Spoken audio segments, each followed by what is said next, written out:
Hello everyone, Charles Watts here, the Arsenal correspondent at Goal, joining you on Wednesday. I hope you are all having a decent week. We are now halfway through it as we head towards the weekend. Arsenal in action at Nottingham Forest, of course, on Saturday. In a weekend, I think we're all expecting Manchester City will be crowned champions. Mikel Arteta speaking at London Colney on Friday morning ahead of that game, so we'll get the very latest from him ahead of it.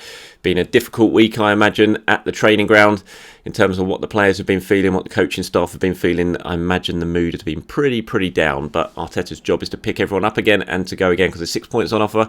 Arsenal can still finish with 87 points, which will be a remarkable tally, really only bettered in the Premier League era by the Invincibles when it comes to Arsenal, and that would, I think that would sum up exactly how good this season has been. So there's still plenty to play for, even if the title is heading back to the Etihad.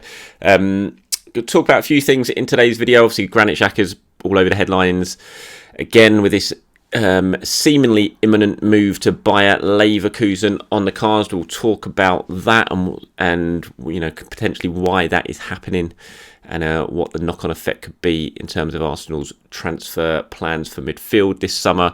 Talk a little bit about Edus as well, who I think has got a huge job in his hands this summer. He always seems to have a massive job in his hands every single transfer window, and this one, again, I think is a really big one.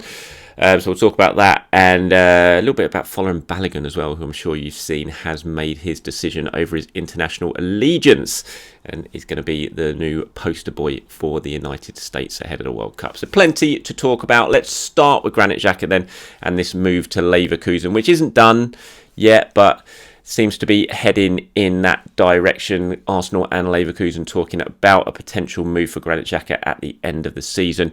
Piers Xhaka is quite open to this move and could well be heading back to Germany, which is interesting in a way in terms of the time. And you kind of look at it and think, he's playing really well. Arsenal are going to be back in the Champions League. Only time he's ever played in the Champions League for Arsenal was in his first season. He's fought so hard to help Arsenal get back there. Why would you go now? But I suppose when you look at it from Xhaka's point of view, he's got this contract at the moment that runs out in 2024. There is an option for another year. It doesn't appear like Arsenal showed any willingness yet to activate that clause. And so his future's a little bit up in the air. He doesn't have much long-term security. If he's got a big long-term contract offer on the table from Leverkusen, a club obviously he holds close to his heart. Well, he's from, he didn't come from there, but, he's played in the Bundesliga. He really likes German football.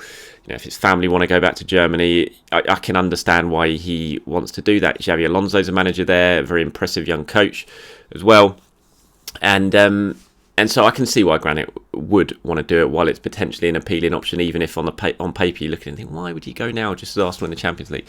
But I think as well, the interesting timing, I think, is the fact that Arsenal are potentially willing to let this happen. On one hand, you look at it and think that this is a regular starter. When he's fit, he starts every single game for Arsenal. Why on earth would you consider selling him? But I think it kind of what it points to in terms of this transfer window for Arsenal is what they're planning to do, and that is to significantly upgrade, to take the squad to the next level. And even if that means replacing a regular starter, that's what they're going to do. And you look at what Arsenal's plans are for this summer, it all basically revolves around the midfield. That's going to be the key area for them to revamp and to improve. And the fact that they're willing to let Granit go if a deal can be agreed is, I think, very exciting in terms of what they're going to do for the summer, because they know they're going to upgrade. And you look at the squad, and as well as Granit done, and he's done absolutely fantastic. I think he's the top 3 for player of the season. For me, I think Odegaard wins player of the season, but Granit is right up there just for his performances, yes, but I just think for the whole story of it as well, the way he's transformed himself into this player in this new position and what he's done, the redemption story, everything about it's a fantastic football story. And but when you do look at it, you think, where can Arsenal improve? How can they go to the next level? How can they improve this starting 11? I think you look at that position that Xhaka plays and think that is an area where they could do it. He's done very well, fantastic in fact, but I think you can upgrade in that role. And clearly they think that as well if they're willing to let Granit go. So I think as almost sad in a way that he is going to go, or he could go, is I think it's also very exciting in terms of what it points towards to the future and what Arsenal are planning to do with this squad. And I think also the fact that this is coming out pretty early, before the season's coming to an end, I think it's quite a good thing, because I can imagine Xhaka's going to get one hell of a send-off in that final game against Wolves at the Emirates. And again, the sort of redemption arc of his story, it's almost come in full circle. You think, only a few years ago, what happened at the Emirates against Crystal Palace, the crowd, the booing, Xhaka's reaction, to go from that to potentially getting this huge emotional send-off at the Emirates, a place where he used to be despised by a large number of fans, but now he's going to be kind of given this glorious send-off. I think it's a really nice sort of full circle moment for him. And so, again, I'm kind of glad that it's coming out like this, because he deserves it. He's such a popular figure at Arsenal. What he's done, the mentality he's shown to come back from absolute rock bottom, at the club, to suddenly become this really influential figure who's been so important to them. I think it's great that he's going to potentially get this big send-off. So, I think that's going to be quite a touching moment at the Emirates next Sunday.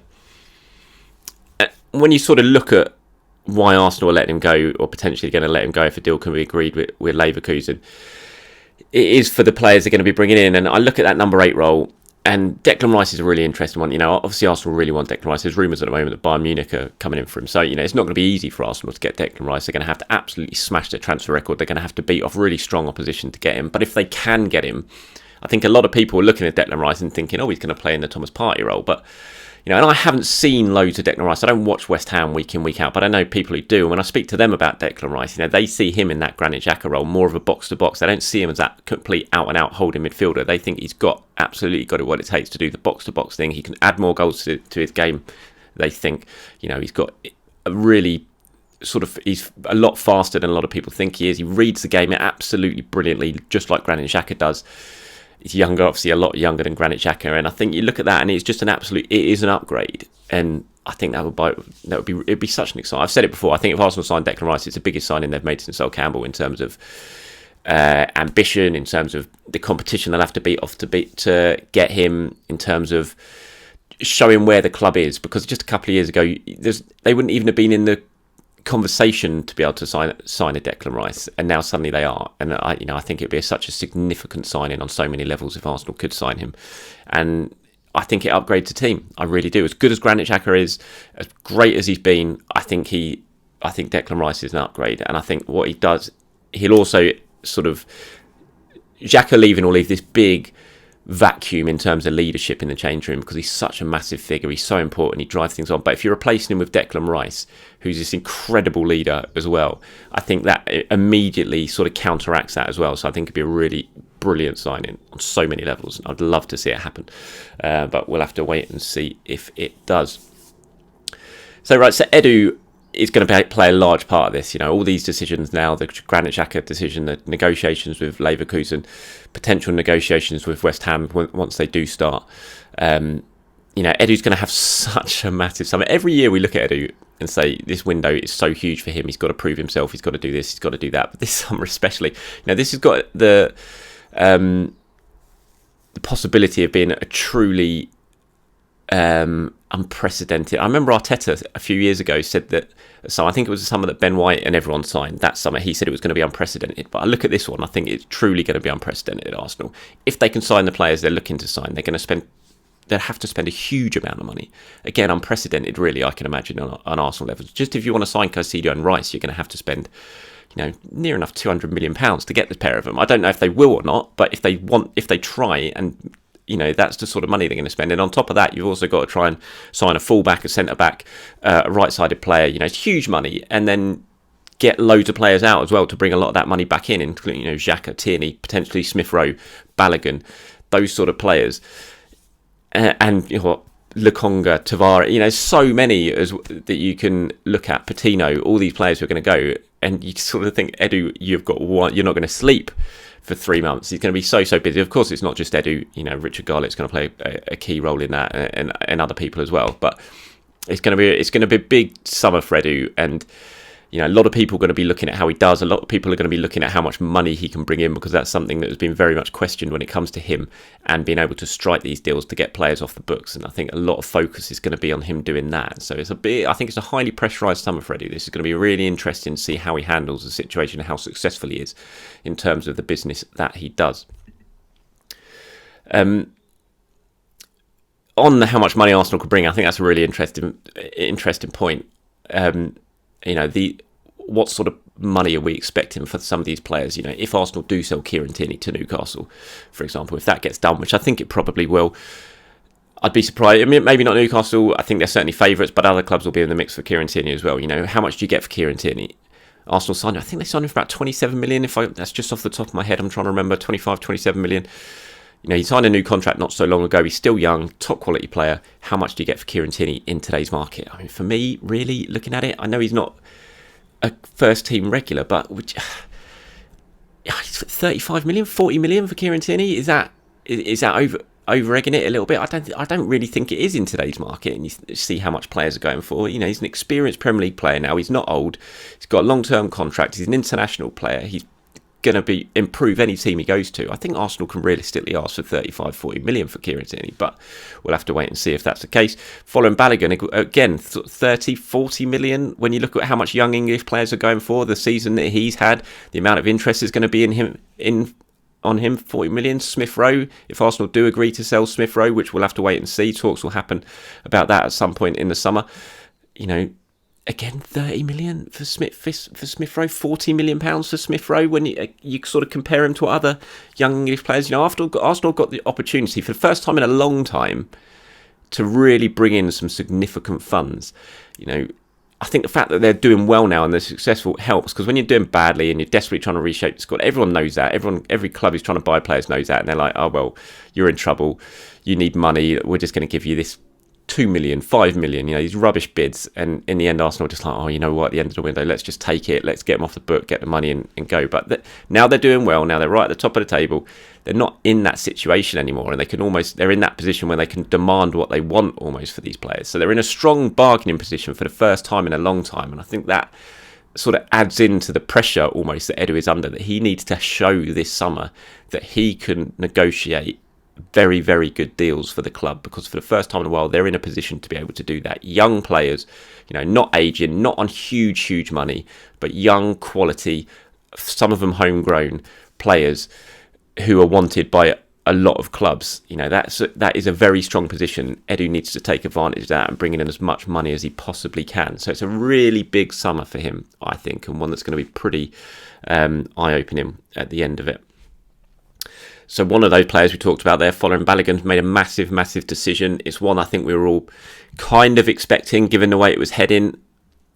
He has chosen to play for the United States rather than England. He's officially switched allegiance. FIFA confirmed it yesterday. Then Balogun confirmed it on his social media. The US men's national team confirmed it on their social media channel. So it's a huge opportunity for Balogun. But for me, I was looking at it thinking, do you need to make that decision right now? Do you want to just bide your time and see what happens? I don't see any brilliant young strikers coming up in England. You know, if Balogun came back to England next season, went to a Premier League club, or even if he goes, you know, Arsenal sell him to Milan or someone for 40 million and he has a really good season, I think he's got a really good opportunity of, you know, basically being number 2 to Kane and starting to put pressure on Kane as he gets into his 30s. But he's chosen the States. It was obviously something he really wanted to do, and so really good luck for him. And you could understand that commercially. I imagine it's an amazing opportunity for him. They were rolling out the red carpet for him, as we know, for a long time. They've got the World Cup on home soil in a few years, and he's basically going to be the poster boy now for that. He is going to be the main man, the striker. If he's fit, he's going to be the guy, number 9, leading US home World Cup. I mean, it's an incredible opportunity. They've got some really good young players as well, so I can absolutely understand why he wanted to do it. And really good luck to him. It's going to be really interesting to see how he gets on there. And, you know, he's already a hero. You just look at the reaction on social media. You know, the US fans absolutely love him. They've been calling for it for a long time.